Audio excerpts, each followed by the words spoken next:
Hey there, and welcome back. I'm Dr. Vince Leone, executive producer and co-host of the Practice Builders podcast. With my partner in crime, Dr. Kyle Pankonin, we deliver proven strategies to help you grow fast, specialize with confidence, and build profitable staff-run practices. Let's go ahead and dive into today's episode now. Hi, I'm Dr. Kyle Pankonin, and welcome to the Practice Builders podcast. I'm doing a solo mission today. Dr. Leone is a little under the weather this week, but we'll survive without him for a week here. And he's a very valuable, though, asset, and we love him, and can't wait to have him back with us. And of course, he's done some of these without me too, so it's only fair that I get my shot at it once in a while. And so we'll do our best today. I want to talk and address the topic today. The title being, already have decompression or laser? Do you need another? And I bring this up because this is a question that a lot of doctors have for me. A lot of the clients that we work with at specialized practice, when they start to add in these niches and cash-based services, we see a lot of them that really take off. Talking to one doctor just earlier this week, he's literally just started the decompression niche in the last month or two, and he's signing on anywhere from 4, 5, 6 new startups a week. Well, that is very significant, and he's only got one table and one laser, and he's already starting to feel the crunch. In other words, the crunch of, do I need to add another laser? Do I need to add another decompression? Do I need more staff? Do I need more space? So this is for doctors that have maybe already invested in decompression or laser. It's working. Patients are liking it. You're liking it. You're seeing the results, but now your staff is telling you, your laser rep or your table manufacturer rep is telling you, what? Imagine if you had 2. So this episode is not necessarily, convincing you to buy more equipment. It's to develop a process of thinking whereby you determine, yes, it's time to add more equipment, or no, it's not quite the time yet. Sometimes the right answer is not yet. Maybe you need to shore up some other things. So we'll touch on some of those things as we go through. So it's really about timing. What's the right time to pull the trigger on that next laser, that next decompression table? It's about utilization. In other words, how much are you currently utilizing your current decompression table or laser? And then it's about the return on investment that you can get from adding a second piece of equipment. So as we go into this today, there's some common mistakes that I think that doctors make when they're contemplating adding more equipment on. And it's really about optimizing what you have. That's the big one. Optimizing what you have before buying. So most clinics don't have an equipment problem. They have a utilization problem. So I just talked to a doctor. He contacted me via Messenger, a past client, and he's looking to sell his laser, and he bought a $50,000, $60,000 robotic laser, and he says it's just not working for me. Well, what does that mean practically? It means he's just not using it. He's underutilizing it, and because I know the laser works, because I have 6 of those lasers, and I've kept track statistically every year on those lasers for 8 years in a row. And I know they consistently get 85 to 88% success rate across the board, hands down. And so it's not that the laser doesn't work, it's that he doesn't have confidence, he's not recommending it enough, he's underutilizing it. And so instead of learning what he needs to do better or how to utilize it better or learning correct protocol, he's just bailing ship. That's a classic case of underutilization. But I've talked to many doctors over the years that have a robotic laser. We like the MLS cutting edge laser, M6 or M7 here at Specialized Practice. But they literally, as I like to say, they have a BMW or a Mercedes sitting in the shed, collecting dust and not being used. They're underutilizing it. I've talked to many doctors who have a decompression table that, I use it once in a while, but they don't have the protocols. They don't have the clinical acumen to really understand when and where to utilize it. So it sits and it basically collects dust and it is underutilized. So if your current table or laser isn't busy, another one won't magically fix that.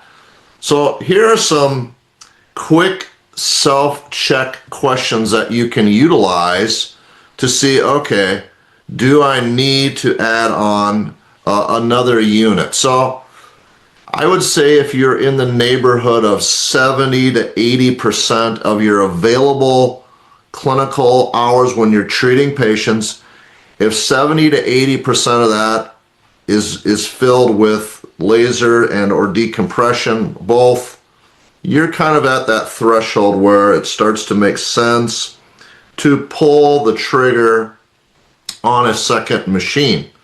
So that's 70 to 80%. Like I said, if you have some type of wait list or a scheduling bottleneck, especially in your peak demand times. So in other words, you have people that, well, we want to start them on decompression, but we got to wait till we get a little room. We got to wait a week, or we got to wait 2-3 days, or we got to wait 2 weeks. That's a problem. If there are bottlenecks where you have especially your peak demand times, what are those? Well, those are the times when everybody wants to get in, right? So that's usually early morning and late afternoon, or sometimes over noon hour if you allow patients over that time. If you're having more demand than what you can handle for that equipment at those peak demand times, then you got a problem. You have a bottleneck. And so with these niches, when you're starting people on these cash-based services and niches, you don't want a big delay with these, because people, once they make up their mind, you finally get them to the point where they're ready to commit, they're all in, they generally want to start right now. And if you're having to put them off for days or weeks, you're going to lose momentum on a lot of those patients and they're going to fall out. If you answering no to some of these questions, well, no, I'm not at 70 to 80% capacity. I'm not seeing bottlenecks. My peak demand times, we're processing fine. Then it's probably not time, and you just need to focus more on optimization. So signal. So if you're hitting a scheduling ceiling, patients are waiting, or if you have more than one provider and this provider can't use the equipment because it's booked out too far, and so they're altering their care, their treatment plan due to equipment availability, then you're starting to think, okay, yep, we need to potentially pull the trigger. If you're looking to extend your clinical hours just to fit people in, well, maybe it's time to expand equipment. If your staff is saying, we're booked solid on the table, doc, we're at capacity, we're booked solid, we can't fit any more in. When your staff start telling you things like that, it's time to start listening. So just a short personal story. So a couple of times in my 25-year career, I've had to make the hard decision that in order to keep growing, I needed to expand my capacity. And in this case, it was my physical capacity. I needed more space, I needed more staff, and I needed more equipment. So my first clinic started in 2000, very small clinic, just my wife and I, started from scratch, 960 square feet. And we put in the blood, sweat, and tears, and we grew that practice. And by 2010, we had more than outgrown it. We were busting at the seams, and expansion on that current site really wasn't all that feasible. It just wouldn't have worked very well to add on to that existing facility. And so in 2010, I had to make a decision. Either this is what it is, we're kind of stuck at our current level of growth, or we need to do something. So we built new in 2010, just up the block from where my current first location was to the spot I'm at now, and we doubled the size of our clinic from 900 some square feet to about 1800 square feet. And we then started to grow even more, and so that by 2022, right in there, again, same thing. We were at a crossroads. Either we are peaked out or we need to expand again. And so in 2022, we built an additional expansion onto our clinic and added another 1,500 square foot. And so actually it was 1,700 square foot. So 1,700 onto 1,800 to bring us to 3,500 square foot. That expansion, though, was a major decision because was it a big financial hit for me? Yes, it was. But it opened the floodgates. So we started with one laser, but that's all we really had room for. We had one decompression table back in about 10 years ago. And now, over that time now, we have 2 decompression tables and 6 lasers. And each time we invested in a new expansion, a new piece of equipment, the return on investment, it was almost dramatic, doctors. We were ready for it. We needed it. It was a necessary thing, and the return on investment was tremendous. Quick turnaround with every piece of equipment that we've invested in. So a lot of doctors are afraid to pull the trigger. They know they need to expand. They know they need to add that second laser or that third or that fourth or that fifth or the sixth, or they need to add that second or third or fourth, whatever, decompression table, but they get gun shy. They get scared off by the price tag, or this means we might have to do a build out and expand our clinic, or get a new facility, or rent out or lease a different building to have that. And that is a risk, no doubt, but I would encourage you, doctors, that I have seen that risk firsthand pay off in numerous ways. Hey there, it's Dr. Vince. And if you're getting value from this episode, please make sure to hit that subscribe button so you never miss an episode. And if you know another doc who's ready to grow their practice, share this with them. It might be exactly what they need right now. Thank you in advance. And now back to the show. So don't be afraid to pull the trigger when it is obvious that there are indicators that it needs to be done. Unless you're just at the very, very end of your career and you're looking to slow down. That's a different thing. But if you're still in your 40s and 50s and even I would say early 60s, sometimes that is the answer, is to take a mild risk and go all in and get that next. And so that's the only way you're going to get to that next level of growth that you're looking for.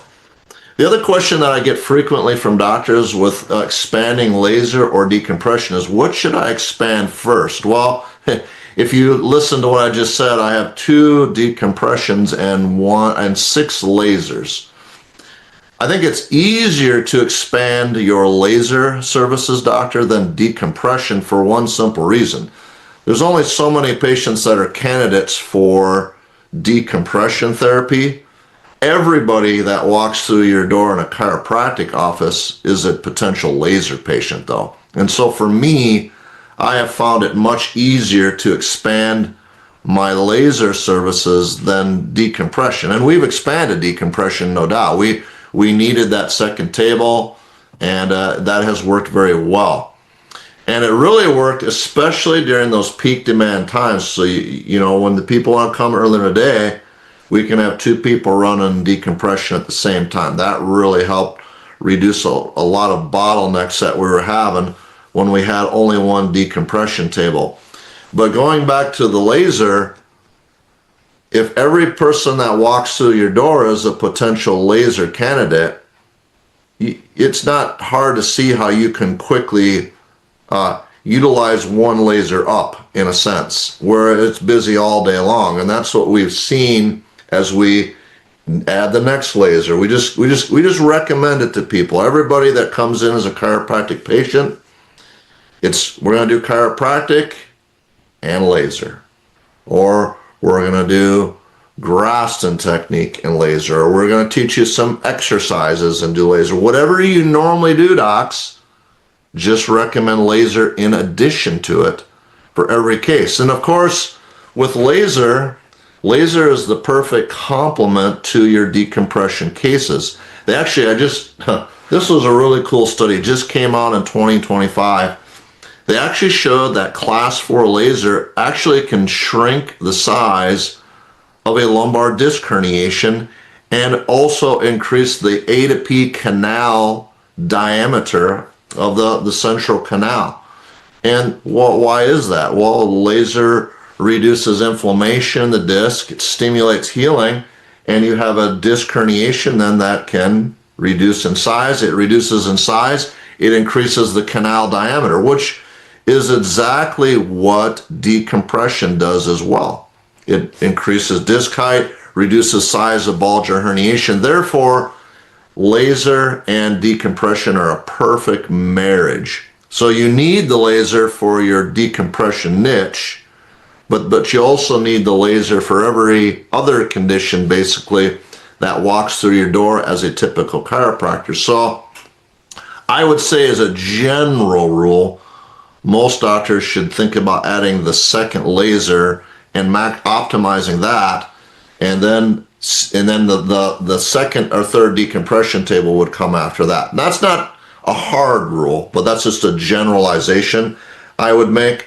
Other things you need to consider when adding on a second laser or second decompression table is, do you have the staff? So you need the physical space. You also need the staff. So I have 2 staff people, that's their only job all day, is to run laser, shockwave, decompression, neon track, setting up people on the neuromed for neuropathy. That's all day long. The robot is a wonderful investment because it can mostly be run unattended. In other words, they can set it and walk away. So you have to calculate that in. If I get this second decompression table, if I get this second laser, do I need to add on more staff? So things you need to think through. Is the laser that you're going to get, is it doctor dependent or is it delegable? In other words, are you going to get the robot or are you going to get a handheld one? I suggest the robot because of that reason, that you can free up staff to do other things than just be standing there all day running a laser. And then, is onboarding a new staff person an easy thing? Well, it can be sometimes challenging to find the right one. Do you have physical space to actually put another staff person? All things that need to be taken into consideration. When should you not add another unit? As we kind of bring this to a logical conclusion, you're just bored and you want something new. You're looking through the trade magazines, and you're seeing Facebook things, and you're kind of seeing the new shiny object out there, and you're just kind of bored and want to dabble in or try something. That's not the right way to do it and to look at it. If your marketing is not dialed in, if you don't have good internal marketing and some type of external marketing going, I've done a whole podcast on this, some of the things that we do from a doctor in the trenches day in and day out. But if you're going to add in new equipment, it's probably a good idea to have at least a pretty good, robust marketing that's going to be built around that to drive flow and demand.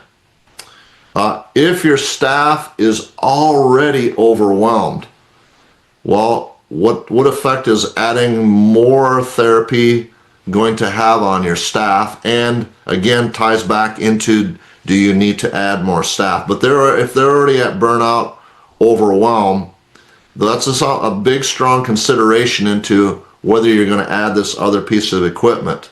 And then finally, of course, your current equipment is underutilized. That's the big one.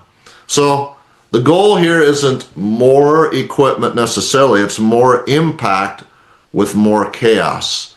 But most doctors, as they get into the world of niches, like we teach at Specialized Practice, the world of cash-based, high-ticket niches and services, if you do this right, you will in a fairly short time be running up against these, what I call good problems.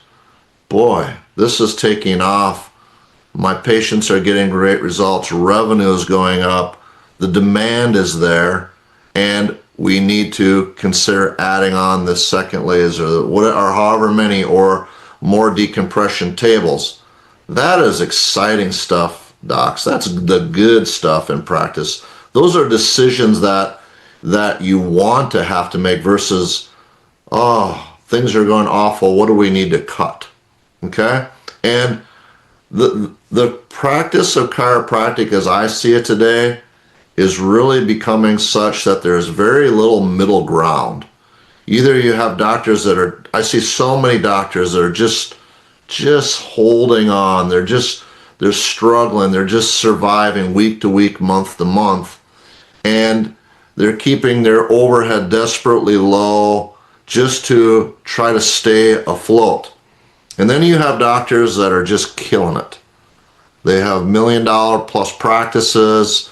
They are continuing to expand in equipment and staff and size of clinics and stuff. And there's very little middle ground anymore. So they're either starving or they're thriving is seemingly what we're seeing a lot more of out in the field. So these cash-based niches and services that we're talking about, they can help you to go from starving to thriving. And we see some doctors that literally are doubling their practices in 6 months, a year. We've been seeing some quicker than that even.